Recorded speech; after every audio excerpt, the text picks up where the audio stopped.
So yeah, this is a talk called Graph Databases Are Going to Change Your Freaking Life. So the question really is, what are you talking about? What is this thing? What is a graph database? And you might say, oh hey, I've got a dope visualization for you, dog. That's what I'm talking about. This is not correct. Not what that means. Graph databases are about graph theory and math and stuff, and I'm a web developer for the last, say, about 20 years. I was told there would be no math, that's why I got into this gig. So that's kind of what we're looking at there. So yeah, there's math, but really it's about data. Yeah, what does that mean? It's data. It's about lots and lots of data, and we have lots and lots of, many data that we're dealing with. This is a kind of a cool visualization that was done by a guy named Kim Albrecht, which is actually a visualization of a graph that ties together galaxies in the universe, and it's pretty cool. I just thought it looked neat. And so a lot of times you'll hear graph databases talked about with, say, big business data stuff, and it changes enterprise things and dynamics and words, and ignore all that shit. It doesn't matter. None of that stuff matters. It doesn't mean anything. And zoom in. We all talk about stuff big. We want to zoom in. And we want to think about, how do we represent a thing or an entity or whatever you want to call it, a noun, whatever you want to call that kind of thing. Now, relational databases, most of us have probably used those if you've touched that kind of stuff. If you use anything with SQL, that is typically used with a relational database. Relational databases use a ledger-style structure. That's what they're based on, is ledgers. And a thing is a row in a table. That is how you store a thing. Sometimes you split up a thing into its parts and it's stretched across a few different tables, but generally you have at least some level of entity that is a row in a table. And then what you use are foreign key constraints, and those represent relationships. That just means that in one column in a table, or one column that's in one row in a table, it has this number. Then in another table, there's a column that has a number in a row, and if they're equal, those things are somehow related. It's sort of an agreement that is in the relational database pattern that uses that. And it is a constraint because it says that these two things have to be the same. And like if this is, you can set up a constraint with that foreign key that says, if you put a value into this column over here in this table, and there's not a corresponding value in this table's column over here, then it won't work. It'll say, it will reject that addition. And that's the kind of constraint that you have. The same kind of thing is like, well, if it exists, you may not be able to delete the row that's in here because there's this thing that's attached to it this way. So you set up all these relationships and you set them up with constraints. And that's the key word for relational databases. How do you make relationships between stuff? You make it based on constraints. The table structure is great for things like constraining input and locking things down. It's really, really good at that. If you need something that's really, really rigid, and you need something that is very careful about sort of internally keeping track of that stuff and constraining the things that you can put into it, relational databases do a pretty good job of that. This can get complex and it can get rigid when you're representing relationships, though, and particularly relationships in things that are kind of real world. You might have things like multi-level joins, which are horrible, just terrible things. They're terrible because they are slow and because they're complex. And it's a difficult kind of sort of relationship between how we think about how we think about things in the real world and how we classify them and put them together, and how we might draw things on a whiteboard, and then how we have to translate that into something that fits inside that relational database pattern. We get used to it because that's what most people do, because they store most stuff inside of those relational databases. So we spent lots of time, and there's lots of tools to do that. That's why there's things like object, what do they call it? ORMs, object, right, for mapping, yeah. I didn't do very well in computer science, let me tell you right now. Yeah, well, you have to have that because there is not a very good match between how objects are and represented and how those fit into the relational database. They're not. They have different patterns for storing and structuring things. So, for a second, let's talk about property graphs. Actually, not for a second. We're going to talk a lot about property graphs to get used to it. Graphs are much, much simpler. They're a lot simpler when you think about them. Those things that you talk about, those entities, whatever you want to call them, you call those nodes, or if you are from the graph theory world, you would call them vertices, but in the graph database world, you often call them nodes. Those are just dots. Nodes have properties on them, and in a property graph model, which is sort of the most common one you see with graph databases, they are usually key value pairs. So, and also, nodes will have labels, and that is how you categorize something. Now, typically in a relational database, you categorize something based on what table it's in. That's how you tell what it is. In this kind of format, you have a label that you apply to a node, and you say, this type of thing is a person, or a user, or a comment, or a blog post, or a tag, or whatever you want it to be. So an example of a node might be something like this. And this is a node, and it has a label, person, and it has 3 properties on it. It has an ID property, which is some kind of unique thing that we use to identify it if we want to. That's numeric, usually you generate that. A lot of systems, or there's a plugin for many graph databases or things like that, will automatically generate UUIDs and things like that for those kinds of things. And then we have a couple properties on there, first and last name. So this would be a node which represents not the entirety of me, because I cannot be summed up in this circle, but a first name and last name in there. And then you've got nodes are connected together by something else, and those things are called relationships. They also get called edges if you're looking at graph theory. So vertices and edges in graph theory, but if you're talking about graph databases in particular, we usually call them nodes and relationships. Now, relationships are another type of, I don't know, you might call it an object in a graph.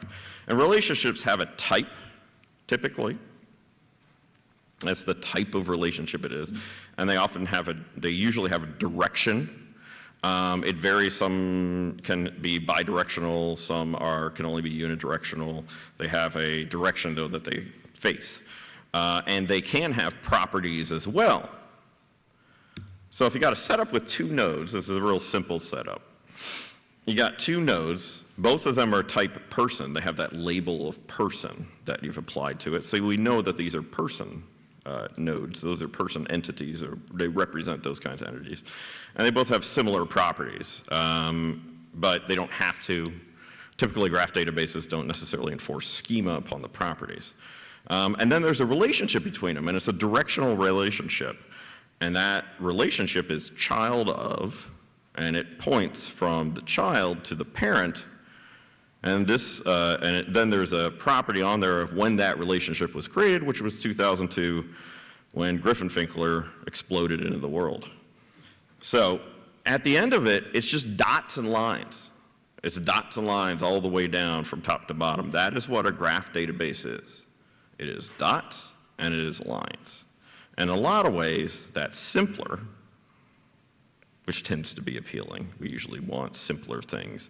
Complex systems break more. So conceptually, it's simpler.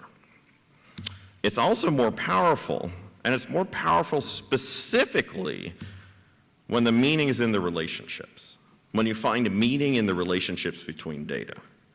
So sometimes those are direct relationships. And it'd be like from person A to person B, something like that. And those direct relationships are not particularly hard to do with relational databases. It does not, like the sort of distance between cognitive difficulty and implementation for something like this, and the speed increases that you get with that sort of thing is not particularly all that amazing. So you can do that in relational databases pretty fine. We have lots of tools for those kinds of things. It's pretty simple to do. Sometimes you have indirect relationships, though. So actor A is related to actor C, but they're related not directly, but indirectly. So how do we find that kind of stuff? And so these kind of indirect relationships, particularly, these things are harder to traverse. That is terrible. These are harder to traverse with relational databases, to jump across these things and find these relationships where there's not a direct connection between the two things. Oftentimes you have to do joins upon joins upon joins. Often the solution for speed's sake is to denormalize and end up having to maintain data in multiple places, and that introduces redundancy, which, yes, it works. Lots of people have done it, but it's complex and hard, and there's a lot of challenges with that. Particularly if you're trying to answer questions that you didn't anticipate when you built the schema in a relational database. And like I said, relational databases are rigid, and I think you realize that when you start working with non-relational databases. They're designed to answer known questions because they're constraint-based, and you have to set up basically it's a big, very rigid rule set. Says it's going to have these many columns, it's going to have these kinds of foreign key constraints, it's going to have constraints on this and this and this. And it works well if your data, the way you're kind of doing it, lends itself to it. When what you're trying to do and the questions you're trying to answer don't lend themselves to that, it's problematic. It can be, they're really designed, like I said, to answer known questions. It can be very hard to answer unknown questions. Questions that were unknown when you built that structure, that schema, and it can be really expensive to refactor things to be performant.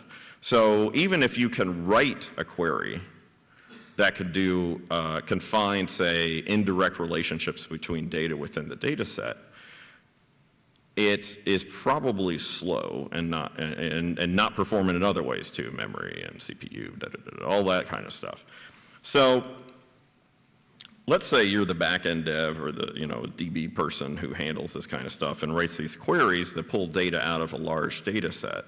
And somebody, the sales person or somebody who's just trying to do tracking on kinds of stuff says, I want to know how many people have bought a toaster, live in Kansas, and have a criminal record, used the coupon in yesterday's paper to buy that toaster. And you would say, get the hell out. As not an acceptable question. You should have told me that you wanted to do this when I was making it. Get out. And I think most people who have ever built a database have had that experience. When somebody asks them a question and they're like, F my life. This is going to be horrible because there's no way I can do that. Or if it's just the next several weeks are going to be hellish. And it's because you didn't create a schema that anticipated that question, oftentimes because there's no way to anticipate that question. There's just no way to. There's no way to know the kind of question you're going to ask a year from now or 6 months from now. Sometimes it's 2 weeks from now. You just don't know. You don't know how things are going to change. And the nature is that stuff changes. Now with a graph, you could answer that question. If you have all that data somewhere in there, and there's some kind of paths between those things, you could answer that question. You don't need to know that was the question you're going to answer. So you can say, okay, we know this person, we know what state they live in, we know if they have a criminal record, one way or another. You think they don't know, they totally know. And we have listings of coupons, and we can tie a coupon to a purchase that ties to a credit card that's tied to this person, and this toaster was in that purchase as well, and that person is in Kansas and stuff like that. So you can imagine maybe how those things might be connected together. Each one of those things, like the purchase, the credit card that was used, the state the person lives in, the person itself, if they have a criminal record, the coupon and when the coupon was used and if it was applied to a certain payment or a certain transaction. You have all that data in there, and even if you don't have direct connections between those things, you have indirect connections. And with a graph, it's specifically designed to be able to traverse those kinds of things, because that's what graphs do. And it uses math and stuff that I don't understand, but it works. It's pretty cool. So, and you can add more relationships if you want to. You can say, oh yeah, well, it's kind of a pain. I have to write a kind of a complex query. It might be like 4 lines. 5 lines maybe. What's that? Yes. So you can add more relationships as you want and still be performant. And that's what's really impressive. You can start doing that stuff. The way it's written and the way it's designed is to be able to scan across that whole network of data quickly. So now we get to that egotistical live query time, which it's not too bad because I just pre-wrote all these and it's going to be easy. But if you want to see them, you're either going to need to squint real hard if you're in the back, or I'm going to make this a little bit bigger. So I'm going to Command Tab out of here. Oh, here we go. And go back to this bad boy. So this is a database running on my laptop. It's called Neo4j. It's probably the most common graph database you're going to run into, or the most popular one. Like if you look up graph databases and you're actually like, I'm actually going to use one, Neo4j is going to come up a lot. I think it's pretty accessible. At my company, we offer Neo4j as a service, so that's a thing that we do. Now, up here at the top, please tell me in the back if you can see or not. Yes? All right. Blessed be. We're good. So we've got a list of questions up here.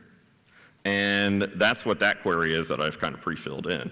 And this is a data set of survey data from a nonprofit that I founded called Open Sourcing Mental Illness. If you were here last year, I talked a little bit about it.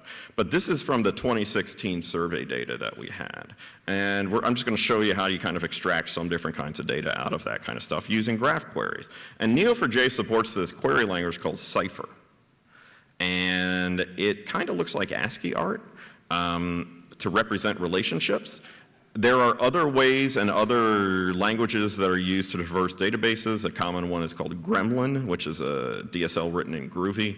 That is probably the second most common one that you'll see. And it's very different. It looks like you have a fluent interface with like, do this dot, do this dot, do this dot, do this. So it's much more sort of like an object-oriented fluent kind of deal.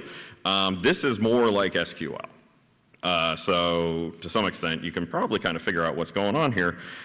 It's going to do a match, which is a lot like kind of like a select in SQL. And it's going to do a match of nodes of the type question that have the label question. And it's going to assign in each one of the things, the results that comes back, it's going to assign that to the letter Q. That's kind of a placeholder or variable name. So, and then I'm going to return Q, and I'm going to order it by a property that's on Q called order. So then I'm going to go ahead and just hit play on that bad boy. And this shows me Neo4j's stuff is smart enough where it can also see relationships between the data that you've returned. And this is actually a network of all the questions that are in there and how they're linked together. And if I click on one, you can drag it around and stuff and do this kind of junk, which is, it's fun for like a couple seconds. And, but if you want to look at like what it's kind of returning, this is really the meat of it, and this is kind of hard to see, so I'm gonna make that a little bit bigger. Hopefully you can kind of see. It's gonna do a bunch of rows here. I'm gonna close this guy. It's gonna return me a bunch of rows here. And each one of these is a map that represents the entire node that got returned and all the properties on it. So this is one node. Question is, the field ID is this, question ID is this, how many responses we got back, what the idea was, what the UU idea was, which is auto-assigned by a plugin with Neo4j. The order is 0. If we look at the text, that is completely unreadable, so I'm not going to look at that. And then if we look at the code, you can kind of see that stuff down here. This is what actually comes back over the transport. There are two ways in Neo4j. It uses a REST API, or in the newer 3.0 versions, it uses also a binary protocol called Bolt. Either one, this is the actual data structure you get back, which is just JSON. And then you would use some kind of client to read that stuff out. So anyway, that's a simple query in there. So let's look at some other queries, though. And here's a simple one. This just returns a single question, and it matches a property. That property is field ID. And this is a particular one that I happen to know. It's going to be, have you ever sought treatment for a mental health issue from a mental health professional? So I'm going to go ahead and hit that. And there's one node, it only returns one node because that's all we've got. And it returns the properties of it. That's okay, that's interesting. And then let's see something else. All right, one more. We're gonna match that same question, and then this is where relationship stuff comes in. This is the query from beginning, here's the tail of it, here's the head of it. That's the relationship we're going to look for, a direct relationship of type has answer that is pointed in this direction towards a node that is labeled answer, and we're going to assign that to A, and then we're going to return Q and A. So this is a one question and all the answers associated with it. There's two answers associated with it because it's a yes or no question. And so when we look at the data that gets returned, in each row, it sort of builds out the same question node, and then there's two different answer nodes. All right, that's all very exciting and things like that. Now let's take a look at something that gets a little more interesting. We match that same question. We have that same answer. But then we have another part of this path that says, I want to tie a person who has answered that question with that answer back to that here. And this is going to give us the first 200 people who've answered that because there's going to be about 1,500. I didn't want to get all of those back. But this is basically going to give me everybody who's answered this question, and it's going to break it out by answer. So we have answer one, answer one, answer one, and it's breaking out. It actually just shows the people, because looking at this, I think I told you the wrong thing. I'm just returning the A and the P, so the answer and the person in each row. And so that's going to return what was the answer that the person gave, and then who was that person. And what we know is like where it was the referrer, what was their user agent, stuff like that, because it was an anonymous survey. As anonymous as you can be on the internet. Okay, so that's all very interesting. But let's look at something a little more complex. Match question, has answer, answered, person, person, lives in country C. And let's do something even, that's not surprising. And a relatively easy one to answer. This just gives us rows, and I can't see anything on that. Let me see here. I don't know if there's something, I think it might be a bug with the, I wonder if that's a bug with that guy. Let's see here. Let me see if I can change the dark to light. Hey, I can see that a little bit better. Here we can see it's pressing this stuff out so that we're not returning nodes, and so it doesn't, because we're not returning nodes or these kind of objects, we don't get a graph representation of visualization automatically with it. But we get the properties back here. Q question, A answer, C name, the name of the country, and how many people from that country answered with that. So one person in Afghanistan said 0 or no. One person said yes. Australia, 11 people said no, 24 people said yes. So it breaks it out based on country. So that's kind of interesting, maybe. Here's a thing, which is, let me make that a little bigger, and we can see this. And I know it doesn't use the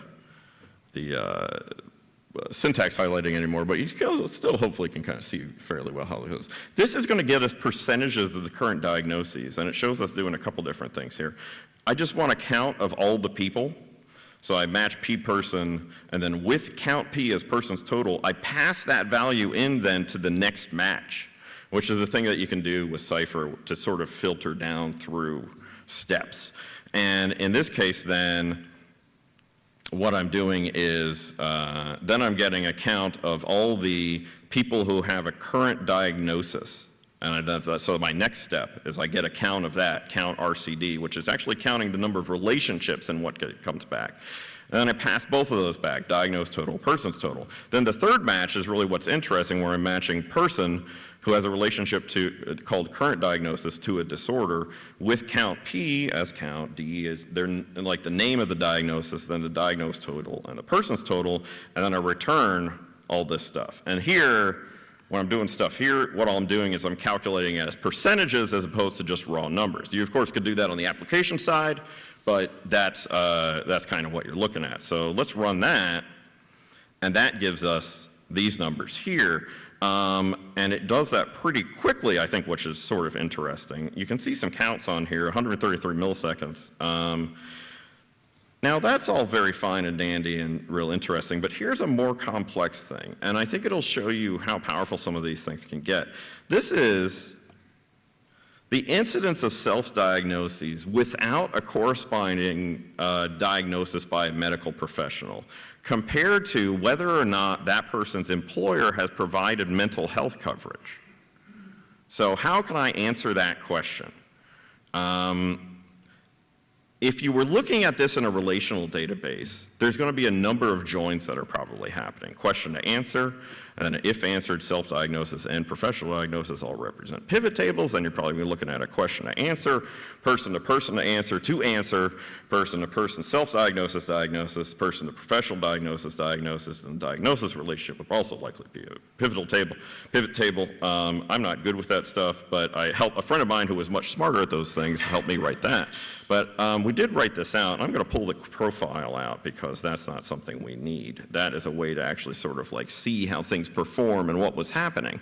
But the first thing we do is we get the totals so that we can calculate percentages. And that's kind of like how we did that before. And so we take this where we match a question to a particular field ID. So because we're interested in what a particular question, we're not returning an answer, but we're going to get an answer here. We have it's connected to a person, and then it has that relation of self-diagnosis and had diagnosis D. You can kind of trace through this thing and see all of the different levels of path that you have to go through here. So we get those numbers, and we get also the questions, all the questions and all the disorders. And if we get those out, we query them just once, then we don't have to query them again later. So now we do a query to get the counts from each answer for self-diagnoses. So this is the stuff that gets kind of interesting. So we say that same question has answer of A, so then we're going to assign each of those answers to A, answered by a person P who has a self-diagnosis D, where they don't have a professional diagnosis, where there's not a match between a relationship of a person to a professional diagnosis, which would probably be a disorder node that was sitting someplace else. So they don't have a match like that. And then we return the question, the diagnosis, the answer, and the percentage of people who matched above with that answer. So I return question, name, answer, question, disorder name, answer text, the percentage of total as percent, and then order by this. So let's go ahead and run that. So that is, if you line that up, that is, depends on how I formatted it, that's 5 lines of code. It wraps a little bit. But this gives us a breakdown then of, okay, here's the question. It's the same question every time. Here's the disorder they have. This is the answer that they gave, that if they have that disorder. And this is the percentage of people who have that disorder who answered that question like that. So 33% of people with an addictive disorder who I said that their employer, to the question, their employer provides mental health care coverage, says, I don't know. And these are people who self-diagnose with an addictive disorder. These are not people and they do not have a medical diagnosis at all. And so we break those down, anxiety disorders, Asperger's, and things like that. So we break all that stuff down, and we can get percentages out of that stuff, which I think is pretty interesting, and you can do it fairly succinctly with only a couple diagnoses, which is kind of cool. So that gives you an example of sort of how you can do that. And let's pop back into there, but I think you can kind of, hopefully you've gotten a feel for how that works out for you. So the one thing that I'd say about this kind of stuff is that it is powerful, and you can do lots of different stuff. You can find indirect relationships. You can find lots of questions you maybe didn't anticipate answers for. And I think that's really, really cool. But it's not magic. It doesn't solve everything for you. You can write queries that are incredibly non-performant and don't do anything for 10 minutes. And you can do stuff that breaks things. And that totally happens. And that's certainly, just like every other tool, there's stuff about it that sucks. So they're not magic, and they don't solve all your problems. There's some things that relational databases do better. There's some things that document databases do better, things like that. But particularly if you're asking questions about data, and it's really about the relationships between data, or it involves the relationships between data, they're really powerful and really nice, and sometimes it seems like witchcraft, especially if you have a lot of data, which is very, very bueno to me. So, there's some links that you can check out. Data is for fun and exploration. You can check out graphstory.com. It's the company I'm CTO at. So if you don't want to bring it up yourself, you can bring it up with our trial. And you can ask me questions. If you type into the little web chat thing, I or the CEO answers those questions, not somebody else. There's some good example data at neo4j.com. And then if you're interested in that survey data and helping us develop an API for that and doing queries against that kind of stuff at OSMI, Open Sourcing Mental Illness, you can check it out on GitHub. That project is all open source and up there. So that's what I got for you today, question time. And if you got any questions, feel free to ask.